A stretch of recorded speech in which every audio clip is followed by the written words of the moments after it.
Warning, this podcast contains spoilers. Warning, this podcast contains spoilers.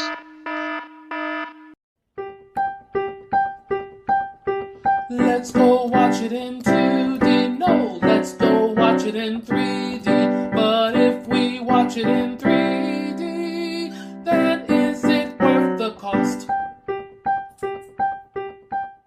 We're the bad guys, the villains of every story. If you want to stay out of jail, you need to go good. Hey, look, it's a cat stuck in a tree. What does your heart tell you to do? Eat it. No, I want you to Smack it. Can it? Stab it. So obvious. I want you to save it. Oh, right. The Bad Guys. Rated PG. Hello. This is Adolf, and I have with me Classic Jake. Howdy, folks. And we're giving you the Spoilercast to The Bad Guys. Now, just to recap, Jake, you gave it a good 3D, and you gave it an 8 out of 10, and I gave it a 9 out of 10. I did not see it in 3D, so definitely, this is a movie that you will definitely enjoy. Now, on to the spoilers. First off, I kind of was like, I don't know, I did not see that the guinea pig was the evil guy all along. I did not see that coming at all. Yeah, I didn't think they would go there. Even though in the source material they did, kind of. Because they really changed up the source material. I felt bad because I knew about Crimson Paw and some of this stuff. So some of the surprises were spoiled. But Crimson Paw is a great homage to a DC character, Crimson Fox, created by Keith Giffen and Bart Sears for Justice League Europe. The international team, the Bunny Justice League, which I love so much. But I really liked them doing a pastiche of that character as Crimson Paw. That was marvelous. Oh, as the governor, Diane Foxington, I think the character name is. And I really love the way they kind of like, if you're toxic and bad, there's no reason why you can't become good. Yeah. Now, I at first I was not liking that the characters' names were just their animal names, but I kind of just got over it because, like, you know what? Let's just keep it simple. Why have it be more than it needs to be? You know, it's kind of a reference to Reservoir Dogs, because in the book they're all dressed in suits with ties. It's like they look like they're animals straight out of Reservoir Dogs. And like the movie starts off with Mr. Wolf talking to Mr. Snake, right? And they're like in a diner. Yeah. And the humans are like terrified, and it's like, oh wait, there's humans here? I never saw humans in this trailers to this movie beforehand, and it's just like, wait, are they scared because they're robbing it, or are they scared because they're talking animals? Or is it both? I don't know. And that whole intro with them stealing from the bank and just kind of making light of it, and it was just so much fun. It's like you're just rooting for the bad guys, and it's like, oh yeah, cool. And Awkwafina's great in here. She's better in here than she was in Ray of the Last Dragon. Yeah, this movie was so gleefully subversive, and it even had all sorts of little furry touches. There's a particular scene where Mr. Wolf is watching television, sitting on a couch. And I'm not going to say any more. If you're a furry, you probably know what I'm talking about. I don't really feel like giving ammo to parents groups. So I'm not going to spell it out and make it easy for them to find this and make a complaint. So the home video release, the stuff gets censored. Because people need all the fun they can get. And you mentioned this in the spoiler-free review that, all the animals have their attributes. The Miss Tarantula, she's a hacker. Mr. Shark, he could get disguises. You have here a piranha, and he's a loose cannon. And Mr. Wolf is the planner, and Snake, he could crack safes. So they all have like a purpose to be together. And it's so ridiculous that Mr. Shark could get away with his disguises, and it's like, Yeah. come on, but it's hilarious. They played up so well that you don't care. Yeah, exactly. The absurdity is so fun. I mean, yeah, there's two. Yeah, you can tell there were several studio mandated fart jokes, but some of them actually propel the plot forward. Oh yeah, And I was like going, they actually are working fart jokes into the plot, kind of almost like Chekhov's fart. They introduce it and you get a payoff. I mean, that was hysterical and kind of awesome in a subversive way. and I loved when they're back in their lair and like talking about the heist, and they're like, oh, they had a push pop, and that dynamic where Mr. Snake was teasing Mr. the Shark about it, and how they played that up in the whole movie with that push pop and coming back to it, and how they could become better people. I was like, that is awesome that they animated movie can do that, because that's a great writing tool. It's a great thing to show in a movie where you introduce an idea and then you play with it and then you have it executed again and again, and it rewards everyone for watching, and it's like, yes, that's how you do this. That's how you do great story. Well, you reward, you have the beginning with the push pop where they're fighting over it and Snake's being a jerk, and no, it pays off. It's great. I love that. Mm-hmm. Yep, exactly.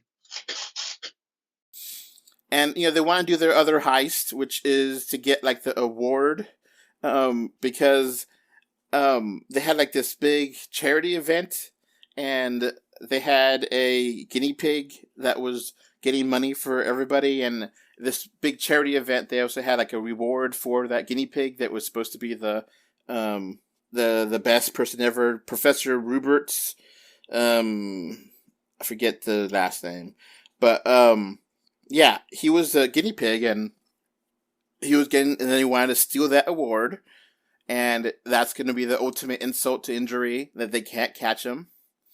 And during this, they have the Mr. Wolf gets a compliment from an old lady, and he's like, his tail starts wagging, and he's like, oh, he's never been called a good boy before. A good, like a good, like you say, good dog, good boy, good girl, whatever. And he never had that idea, and that like triggers, he has that epiphany, and it's like, oh, he never thought about being a good guy or being decent because he's a wolf. He's a big bad wolf, and people expect him to be. And they're actually... So it's a defense mechanism. And it's a stereotype, and they play with this idea of stereotypes being right and wrong, and it's like, I love later on when the reporter was like, well, yeah, obviously they're bad guys, look at them, and then, all stereotypes are right, and I just started laughing. And it's like, oh, yeah, and eventually that reporter, figures out the truth, and she's wrong, and it's just like, oh, okay, yeah. They play with this idea of these characters, and if reform is even possible, and if they could really even if they want to, because like the wolf was like, I really like that feeling, but I love being with my friends. I don't want to give that up. And it's just like, it's actually a really great character dynamic. And I was like, yes, it's not just one part where he wants to feel good. It's the whole part. And then they give it an opportunity, like they try to spin it that they want to do this and they want to get help, and how this plot develops. It's like, oh yeah, this is clever. And like Wolf is like, oh yeah, I'm going to, we're going to really, double cross him and get it. And I was like, oh, if we, double cross him, they could get everything we want. So it's like, okay. But I was like, maybe the wolf does want to actually be good and save the cat in the tree. And it's like, that's when I was like, so is there cat people, or is the cat not evolved enough? It's like, it got me out of the movie for a second, because I was like, huh. And then, when there's humans here and there, I was like, huh. Okay, well, whatever. But, But that whole I'm used to it in cartoons. well, I'm not used. I don't know. I like my movies to be consistent with. If there's not going to be humans, then fine. Don't have any humans, but have animals and not. It just kind of it's my own buggy thing that bugs me. But it's up to me. It's not really. I understand that's my personal problem that I can't get over, but I can imagine a lot of people won't care.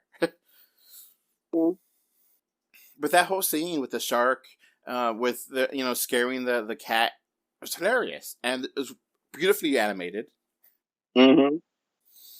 and just that dynamic between wait, well, maybe we can do this, maybe we can have a better life, and then you realize that the professor is the bad guy, and that he's the one that set them up, and I was like, huh, okay.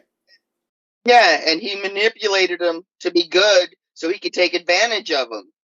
And they came back from that. They were like, "No, we weren't chumps. He was the chump.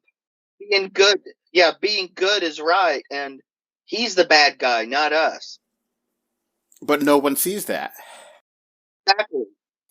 And they get another chance, and like they're trying to show off that they're good now, but then they have to be themselves, which is doing another heist, and it looks really bad, and it damns them, and it's like, wait a minute, he's got played, and then we realize that the governor, Miss Foxington or whatever, she is actually has the history of being the like another awesome criminal too. Yeah, she's the Crimson Paw, an uncaught crook who's stolen a famous diamond that was never recovered, and she's like the poster child for going good. And now we know why she was willing to give them another chance, because she deep down knows that if she could change her stripes and go good, so can they. And it's a deeper element, and it's like, look at that, that's actually smart, that's actually really well done, and it's there you go. It's not just because she wants to be good. There's backstory. It's just one of those things where so many other cartoons and animated movies won't even care, whatever. And this one, yeah, we're gonna put that effort in. We're gonna actually have these characters develop and in the movie, and it give you backstory and give you enough to actually really like everybody. I loved all the characters in this movie. I'd love to see a Crimson Paw movie. Hell, I would love to see a Mr. Shark and his Many Disguises movie.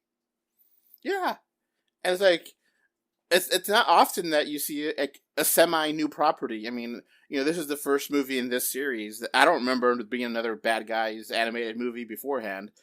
Maybe there was, but I don't think there was. It's a brand new property.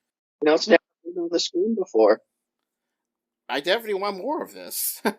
I really like the character designs. They're considerably different from the original series is black and white ink washes. I just love how they chose to animate them.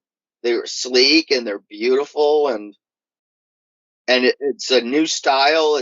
It's not really derivative of anything else. It's got its own look, and they managed to make LA have a European feel. I just love the richness of the design. Like, you could, the backgrounds. I know people are like, oh, whatever, it's just a background. But you could actually kind of feel that this house is like actually something that someone could live in. I know it's kind of hard to describe that, but there's like, people have a background house where it just looks like a house. But there's another way you could do it where it actually looks like there's, it just looks lived in. And Well, they recreated several places in LA in this movie. It's one of those things, if you've ever been to LA and, been around LA, you'll recognize some of the spots that they have for background. And it really added depth to the story. Yeah. And And it's beautiful. it looked, like a real place, but of course animated. It didn't look like just a fake place. That's what I'm saying. They put that effort in to actually animate it and show it and give it life. And, that animation style here is beautiful. It is this combination of 3D and 2D art, wonderful. The eyeballs being 2D and being so expressive, awesome. And the 3D animation here, it looks really nice, and how they transition scenes is so beautiful. It's just like, this is a great caper kind of thing, and they know how to move and have every character do something. They're not just there for one thing. Every character has a role, and they all work in unison, and it's nice. It's so well done. And I really hope this gets a 3D video release. Because in the States, this is not getting many 3D screenings, and that's a damn shame. I mean, I really had to bust my butt and go out of my way to see this in 3D. Well, I definitely appreciate it. So did I. I'm really glad I made the effort. It's a pity I didn't get to see Mitchell vs. the Machines in 3D. Yeah, I think that one definitely could have looked great in 3D. That came out on Netflix. Did not get dumped. This is the first animated movie this year to pretty much not get dumped to streaming. Yeah, and I think Disney is kind of like, oh crap, we should have put Turning Red on out. Yeah, exactly. Because this is number one this weekend, and it's a pretty nice number one too. So I definitely think DreamWorks is happy with this number one statting, and this, the reviews here are awesome too. It's not just us that love it; it's everywhere else that loves this movie too. It has an 85% on Rotten Tomatoes, so that's very good for an animated movie. Yeah. And then the whole plot with the meteor and like mind control, I was like, okay, this movie is getting wacky. Yeah. And then like he controls other guinea pigs, which is like, what? Wait, he's a guinea pig. How is he controlling these other ones? What the hell is going on here? It's so weird. Movie's got a movie, and they gotta expand a story that's about 50, 60 pages to a 90-minute movie. I thought they did an admirable job. No, I liked it, but it's just weird that, he's using his own species, but like the rest of the species are not super intelligent. They're not talking. They're not anthropomorphic. They're just guinea pigs. So it's just like, huh? But that's just me. I know I'm weird, but it may have been better if it was like another kind of animal instead of the same kind of animal. He enslaved his own kind. Yeah, it's even more messed up. Yeah, exactly.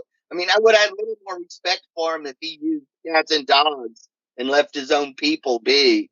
And there's a lot of twists and turns here with the mayor helping, or the governor Foxington helping, and like, oh yeah, I'm going to show you how to do this, and then like Snake double crossing the rest of the gang, and then triple crossing. I was expecting the triple cross. Their plan in great risk, because they rescue the meteor, but then they give it to go save Snake.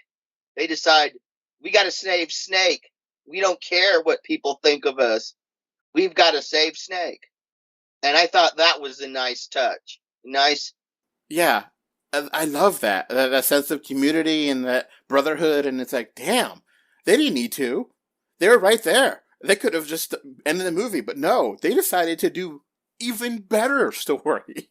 They went to the better decision here, and they saved him, and he was saving them too. And then it all goes back to the push pop. That they put the push pop in the freezer, and it all it's like, that's so nice. And then they have the gag where they have the meteor being also a lamp. They introduced that earlier, like halfway in the movie, and I was like, oh, okay, cool. Oh, wait, that is clever. They got that back in this as a finale. Oh, beautiful. Wonderful. Yeah, this movie had a lot of Chekhov's guns. They introduce things, boom, boom, boom, and it's not random. Pays But off. they do some stuff, so you don't really think about this stuff. Then all of a sudden it pays. These things pay off, like the farting, the meteor lamp, the diamond. Yeah, the farting and like the piranha farting and like actually helping the plot was like, oh, that's fun. That's not just, it's a funny gag at first, but they actually made it work, and it's like, this is nice. Yeah, and then the creme de la creme that they actually think Professor is the Crimson Paw, even though he bears no physical resemblance whatsoever to the Crimson Paw. Yeah, that framing device of, the diamond and how they got that working, it was like, oh, that's clever. That's a fun way to get this. And then the fact that they were like, you know what? We'll do time anyway. And I'm like, huh, that's even better. They didn't have to do that. The governor could have pardoned them. They're just paying the price and getting it done. I was like, damn movie, that you're impressing me. That's a damn good choice. And it's a good, and then you actually get rewarded at the mid-credit scene where they get out of jail with the governor, and they're like, yeah, we're going to be going out of jail, and we're going to, be helping out. And it's like, oh, this is so good. This is so damn good. This is a great, fantastic movie. And it's like, damn, I did not. It's so fun and refreshing when you go to the theater, and you're actually like blown away by the movie. And you're not like, whelmed or underwhelmed. You're overwhelmed, and it's just like, huh. If this thing was stop motion, you would have thought it was a Leica movie. So yeah, it's way better than I expected it to be, and I just had so much fun here. Animation, voice acting, the story, the plot twists, everything here is top notch.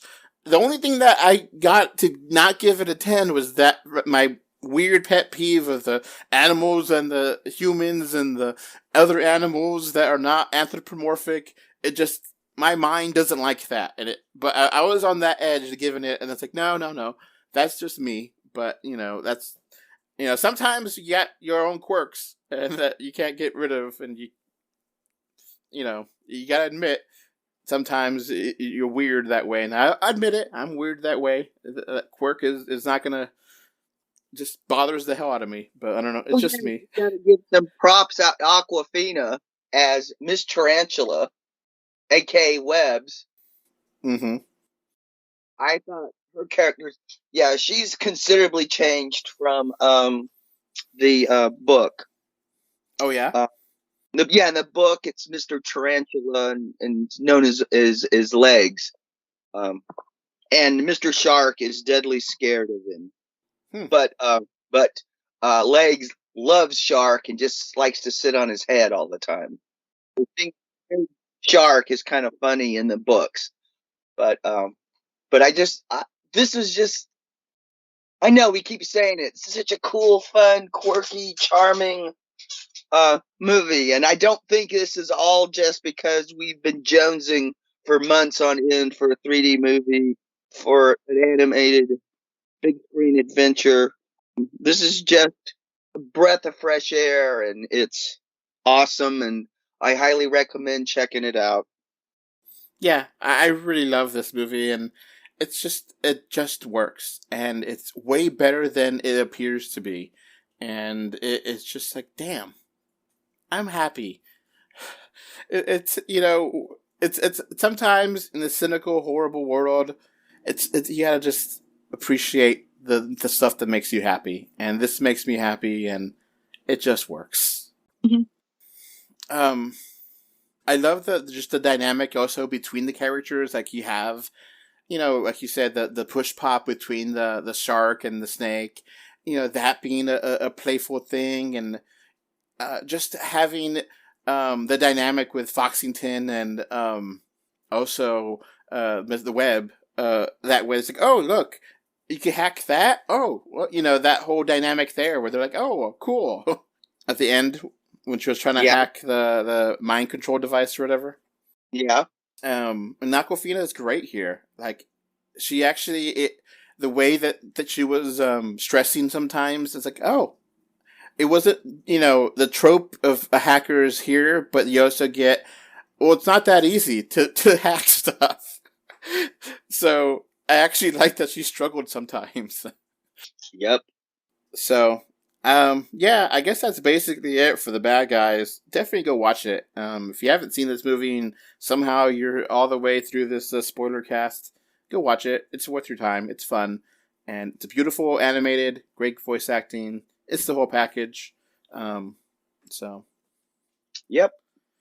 And do you have any other negatives that you want to say or no?